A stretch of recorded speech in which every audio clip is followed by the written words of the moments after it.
YCN, your local view on WVBK-CA, serving Manchester, Londonderry, Vermont, and South Charlestown, New Hampshire, and WVBQ-LP, serving Charlestown, New Hampshire, and Rockingham, Vermont.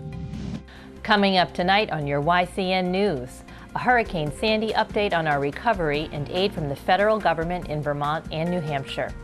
Progress on the new Unity School building and the community's support. The Josepha Hale Award announcement, a New England award given each year by the trustees of the Richards Free Library. We'll hear from Nancy Tripp about an upcoming concert of the Kearsarge Chorale, and John O'Connor will interview Linda Louise Tanner, running for the New Hampshire State House of Representatives in Sullivan County. Now, your daily digest of the Dartmouth-Lake Sunapee region. News, sports, weather, public affairs, and all that is happening in our area. The YCN News Hour, your local view. Good evening, I'm Lynn Solomon, filling in for David Carmichael, here on the YCN News, your local view. Power outages continue to plague many Upper Valley residents even today as utility crews work to restore power to thousands across the Twin States.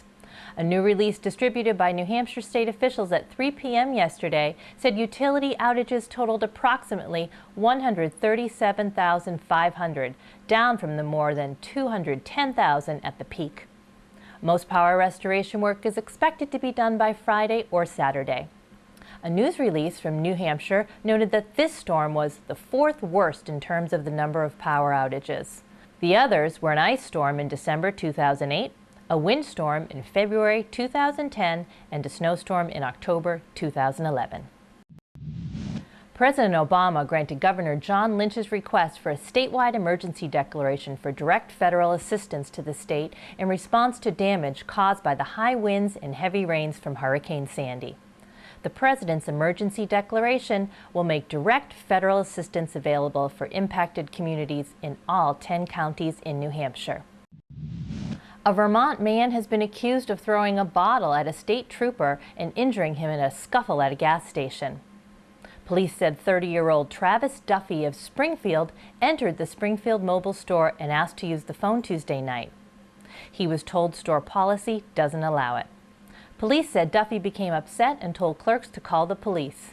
He then started to open some food, eating some and throwing some around the store. The clerks called 911. The trooper arrived to see Duffy disrupting the store and starting to open a bottle of wine. The trooper told him not to open the bottle. Police said Duffy then threw it at him. The trooper was treated at a local hospital. Trick-or-treaters in the Vermont town of Chester are going to be going door-to-door on Halloween after all. Due to what had been the expected damage from Superstorm Sandy, the town had postponed Halloween festivities until November 7th.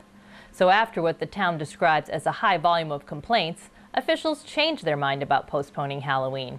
It will be held today as usual. The town apologized for any confusion, but it says severe weather is hard to predict and the safety of children and the residents' needs come first. Work on the new pre-K through 8 Unity Elementary School building continues at a steady pace, with an estimated opening date of March 1st, 2013. Once completed, the building's features will include a gymnasium, cafeteria, and classrooms.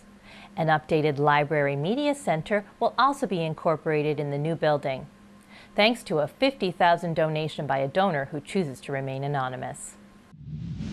Historian Jill Lepore will join a group of 55 former winners when she is presented with the prestigious Josepha Hale Award at the Newport Opera House at 8 p.m. on Saturday, November 10th. Admission is free.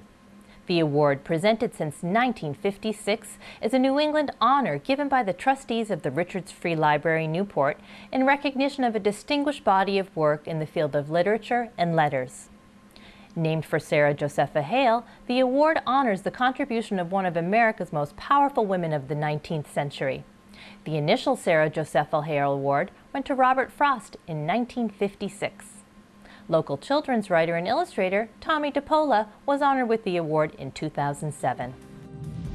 Coming up next, we'll take a look at this week's weather ahead, some local sports and community events. The YCN News Hour continues in a moment.